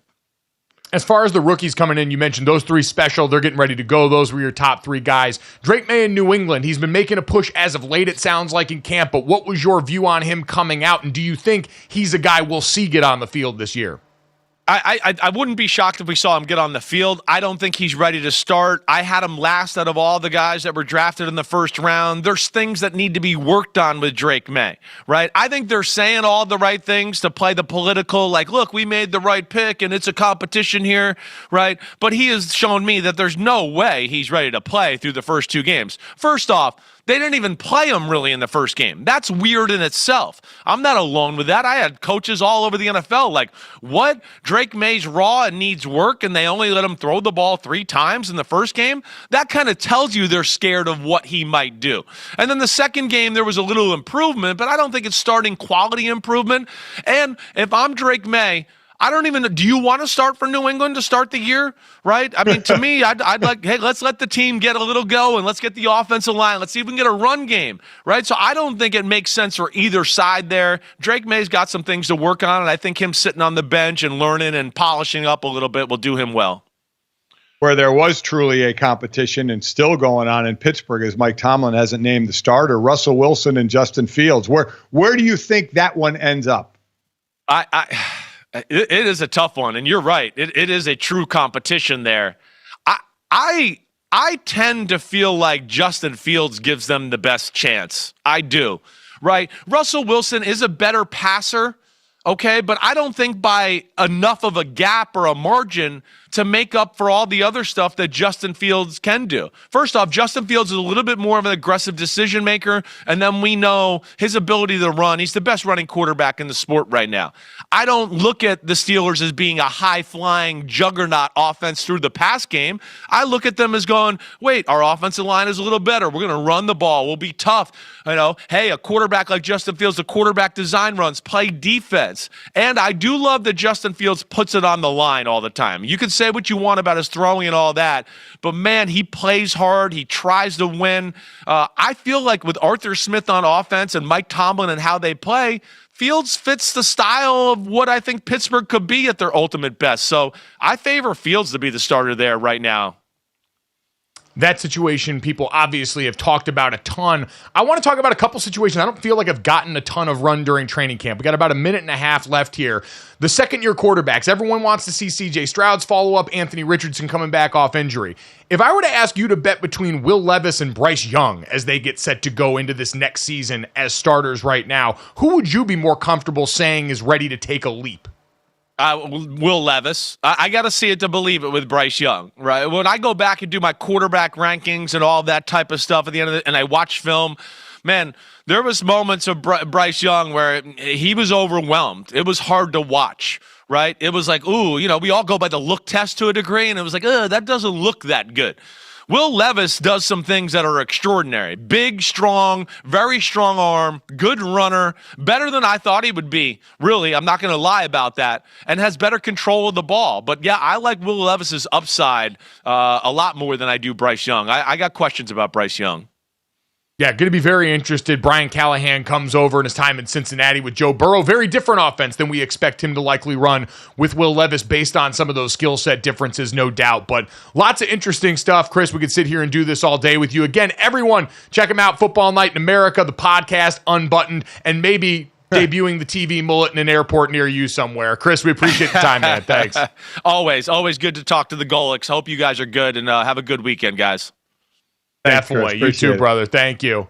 Peace. And I mean, the Tennessee Titan one is interesting to me. Yeah. I think that situation, and Bryce Young, the reclamation project with Dave Canales, has gone under talked about a lot during camp so far. So when we finally see them play real football, I feel like it's going to feel like a surprise either way for a lot of people.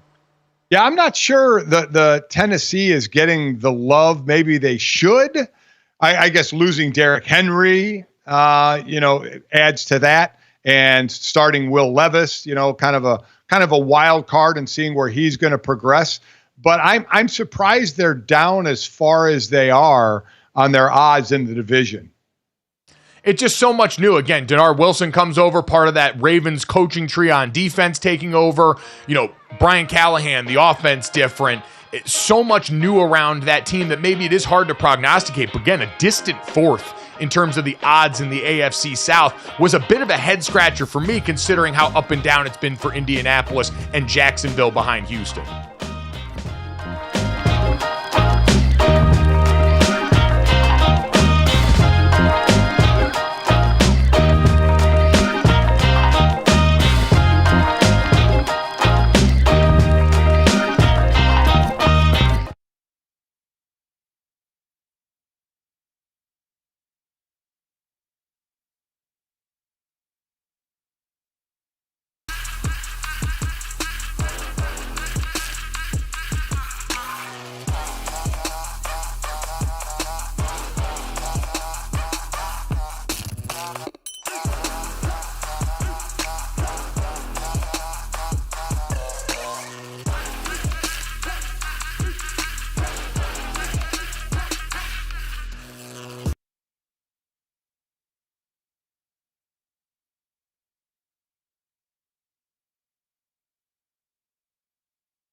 Welcome back to GoJo and Golic. Thanks to Chris SIMMS from NBC for stopping by, talking some ball with us here. Dad, while we were sitting and chit-chatting, though, some big news out in the NFL. The Atlanta Falcons, where defense is one of the big focuses in a season, where Kirk Cousins and this offense are expected to be the sell for a team a lot want to expect to win the division.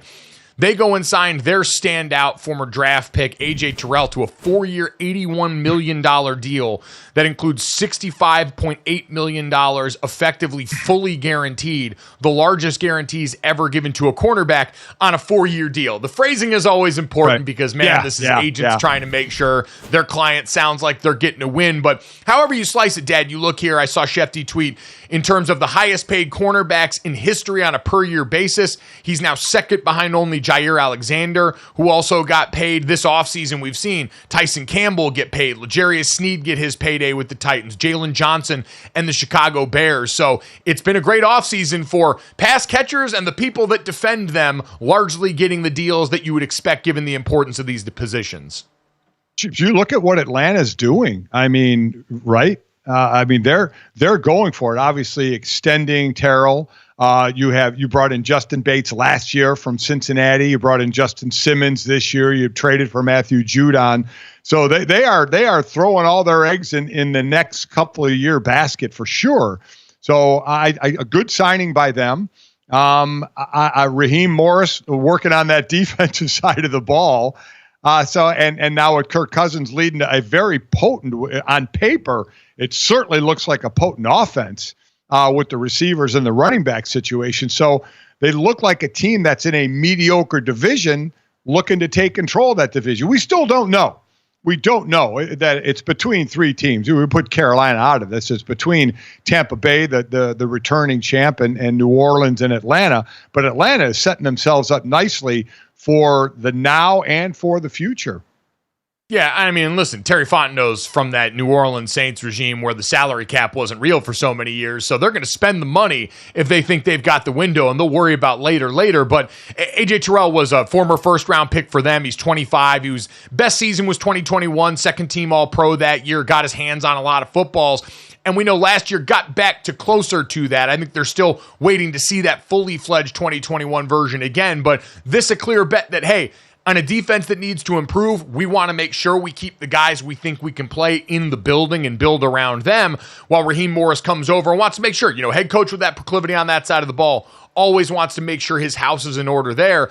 They're really going to need Matthew Judon, who they brought over there to help that tandem of quarterback and pass rusher up front, because we know they only address that so much, and with young guys in the draft outside of the first round, one of whom's already hurt in Braylon Trice. So it is not going to be without its difficulties there in Atlanta defensively, but can Raheem Morris schematically and some of these key pieces make a difference early on the season, Dad? I think is the biggest question for the Falcons outside of can Kirk Cousins just stay upright? Well, and they take care of the secondary and bring in a pass rusher and Judon, because it's a passing division. It's a passing league, but, not great running games in Tampa Bay or in New Orleans. Alvin Kamara, I know, is a running back, but he catches so many balls out of the backfield that you need the secondary and you need the pass rushing. So that's what Atlanta loaded up on.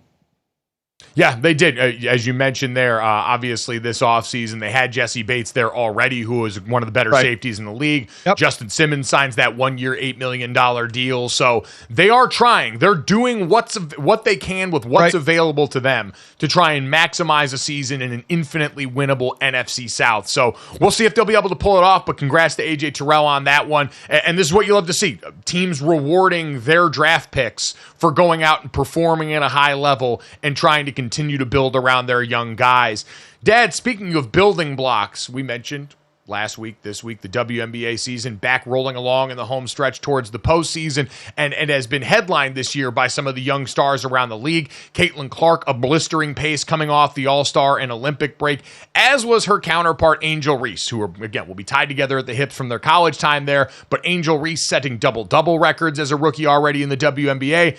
And Jesse securing the bag on the sponsorship that we all wanted for her, that we all knew was possible, but now we finally get to see the ink dry. Thank God. All right. She is partnering with Reese's, releasing a Reese's Pieces apparel collection after signing a deal with the Hershey Company. So the collection is available on Reese's official website. It has shirts, sweatshirts, and hats featuring the phrase Reese's Angel. Apparently there's going to be a later drop that's also going to add a jersey to the collection.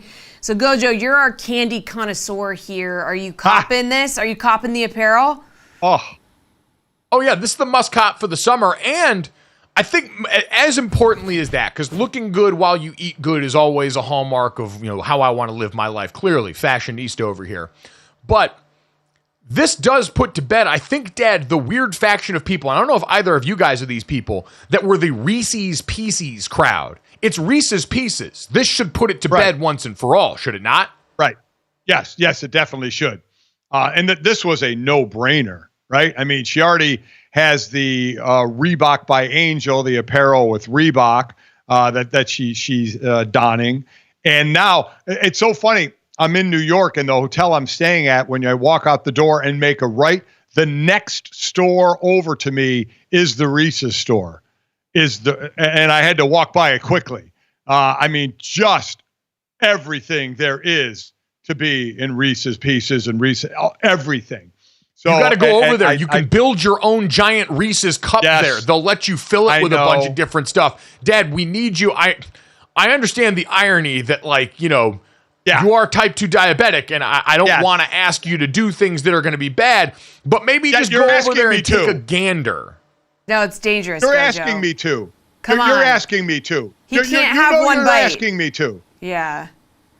Just buy it and then gift it to somebody else. Go through the process and then hand it off to somebody else. GoJo wants a present. You're on a business trip. GoJo wants you to bring him home something. I could give it to a kid who's walking around in the store. I could do that. No, you can't. You're a stranger. You should not give candy to children. That's true. Especially now in this day and age, it's tough. And then they're going to put you on TikTok and be like, this weird guy tried to give my kid candy, and now he's going to jail. Don't do it. We don't then want I'll that. be a meme. What I do want to. Your correct use of a meme. You would be a meme, Senior. Very demure. Good job. Well, there you go. But listen, this is a stuff. natural fit for her. Yeah. I mean, are you kidding? She's going to break the double-double record. She has 20. Tina Charles had 22 in 2010. So she's going to break that record. She's having a monster year. And, this is a day and age of being rewarded with brands. And now this is another that she can add to it. Yeah, the gear all says Reese's Angel, and it uses the peanut butter cup as a halo. Damn, these people are good. Oh, yeah. God. This is unbelievable. Wow. I saw, too, I haven't been, I used to be the sneaker guy and have been for space reasons and just the general degradation of that entire industry and the way that it was all structured kind of sucks to be a part of now. But the Angel Reese's Peanut Butter Cup Reeboks that she put out the other night, incredible. Absolutely would go and try and get my hands on a pair of those just to remind people that, yes, I am fat and open for business. So I don't know, Dad, this is one of those things. Normally the meme is it hurts to see other people living your dream. But in this case, I'm happy, man. Young people making money. She was already cashing in on NIL while she was at LSU. And now it's just the right thing. These are the things that are supposed to happen in life. And I love to see that happening for Angel Reese, who's already, it seems like, beloved in Chicago, locally in the place that she now calls home, and nationally been one of the easiest, most marketable stars the W has. I mean, she had a $1.8 million valuation on NIL at LSU. This just seems like it fits too well hand in glove. Reese is going to Reese. So, I mean, it fits, again, to go along with her Reebok apparel. We keep talking about the WNBA and women's sports, how it just keeps going up and up, not only in play, but in deals and money for these young ladies as well. Good for them.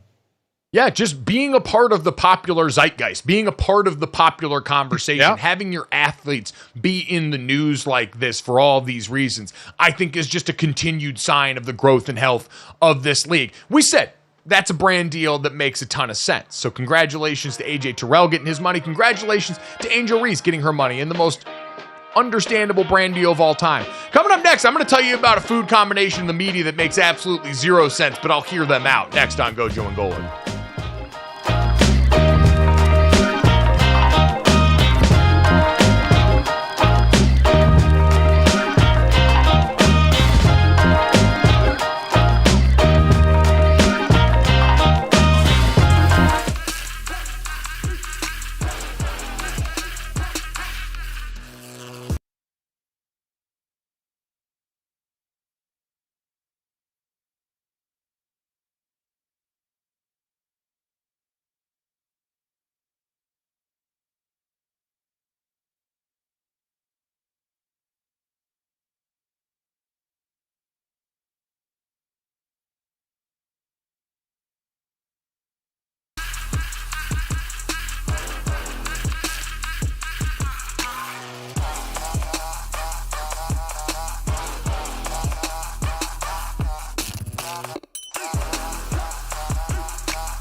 All right, time to finish off the show the way we always do. This, that, and the third. 3 quick ones send you into the rest of the day. Make sure you download, subscribe, rate, and review the show. Please, I'm asking you, genuinely. I'm breaking the fourth wall here. I'm looking right at you. Do it. Leave us a 5-star rating and check us out live Monday through Friday, 8 to 10 a.m. Eastern, here on the DraftKings network that you can see streaming free. Samsung TV Plus, the Roku channel, Xumo Play, and DraftKingsNetwork.com.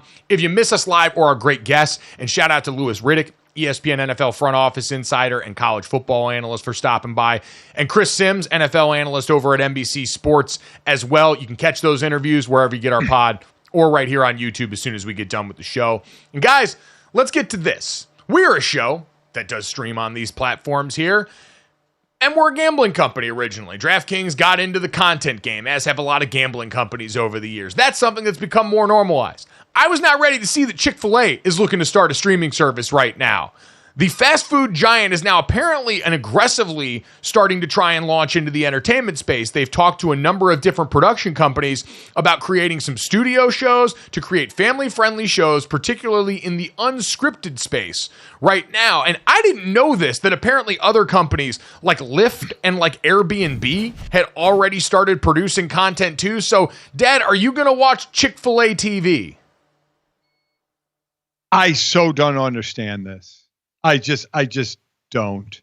So I didn't know Lyft had a streaming service. I didn't know Airbnb. I would imagine that they, and I don't know, I'm just guessing, are pretty specific in what they're showing and not just grabbing content everywhere. I don't know that for a fact, but that just shows you how naive I am about outside of the major streaming services of knowing that under that. I would have thought somebody was joking. Oh, Chick-fil-A is streaming content. What? Is that another way of selling burgers? I don't know. I truly am out of my depth in this. I really am. Well, they're definitely not trying to sell you burgers, but they might do a show about, about the cows that are not being killed for the burgers. I don't know. This is like Hallmark Channel. It's going to be very Christian, obviously. That's their thing. They're just going to be pushing Christian content on you. So, there's some people will love this, right? It's going to be like the story of how a Chick-fil-A worker finds love because they went and ran out and gave you the Chick-fil-A sauce that you forgot with your order, and they stumbled up to the car, and then it was a single dad with 3 kids, and they fell in love, and they went to church on Sunday. There you go. There's the movie. Wow.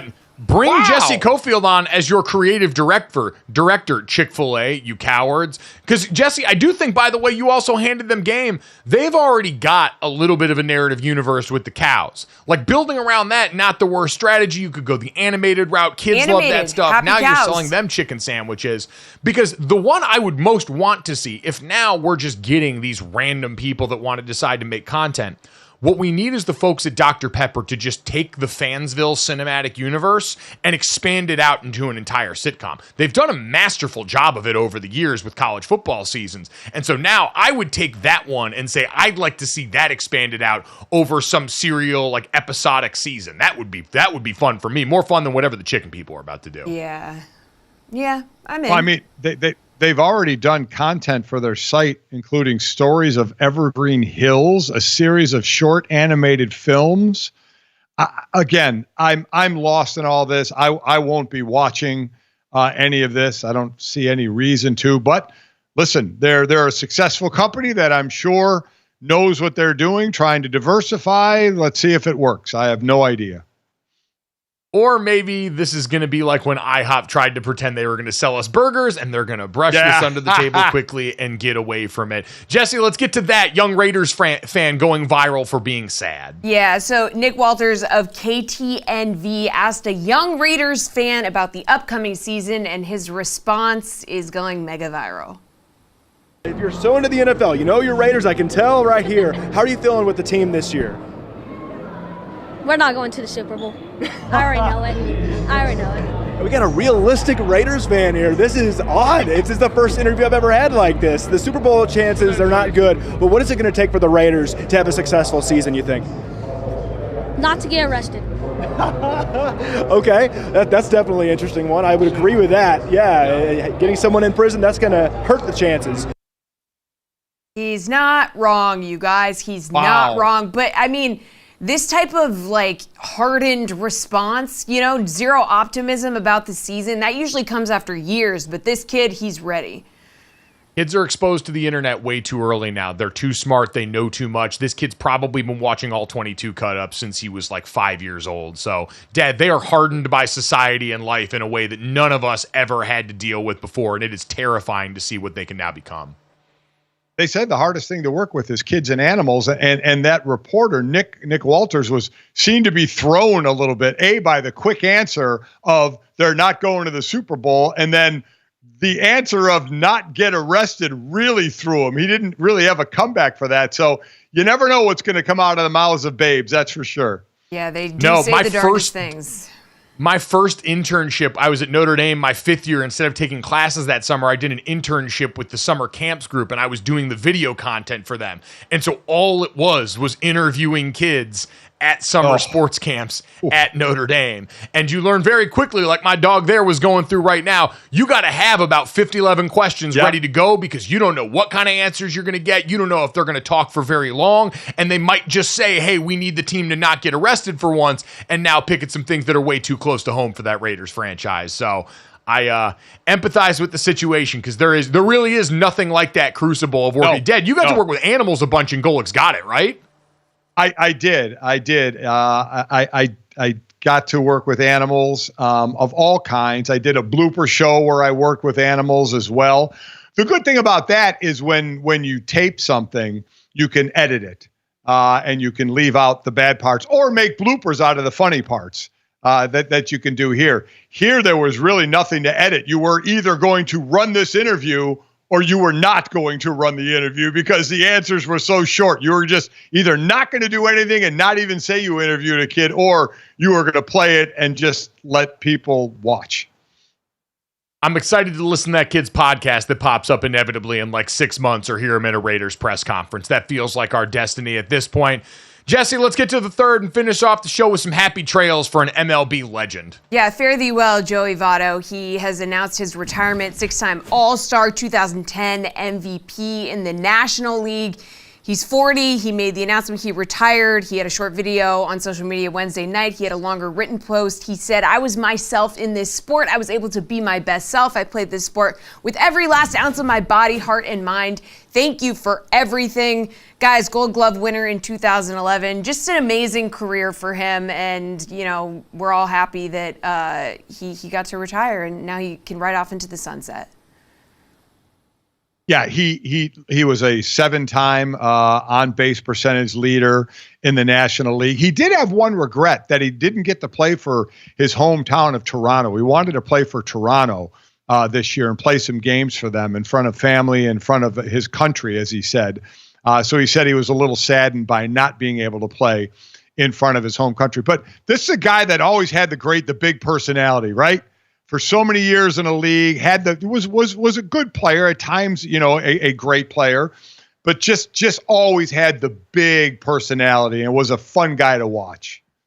Yeah, it is a guy immediately like, do not pass go, collect $200, head to the media, give us all what we need. Joey Votto in front of a microphone full-time talking for somebody is the absolute destiny he needs to embrace. Some interesting stats our crew pulled here about Joey Votto and his career, because you mentioned was around long enough and accomplished enough to have some fun baseball stats that pop. Joey Votto could come out of retirement, go 0 for 477, and still have a higher lifetime on-base percentage than Tony Gwynn. And over the course of his career, Joey Votto saw 35,630 pitches, over 8,746 career plate appearances, and he pulled a ball foul for an out just twice over that entire span. So in that length of a career, you can amass enough to give us a baseball stance that will stand the test of time. So congratulations and happy trails to Joey Votto. Congratulations. We're looking forward to hearing and seeing more of him talking for a long, long time about the sport that he loves so much. We want to be here talking about the sports you love for a long time. Help us do that. Download, subscribe, rate, and review the show. Leave us a 5-star rating. Thanks so much. We'll talk to you guys tomorrow.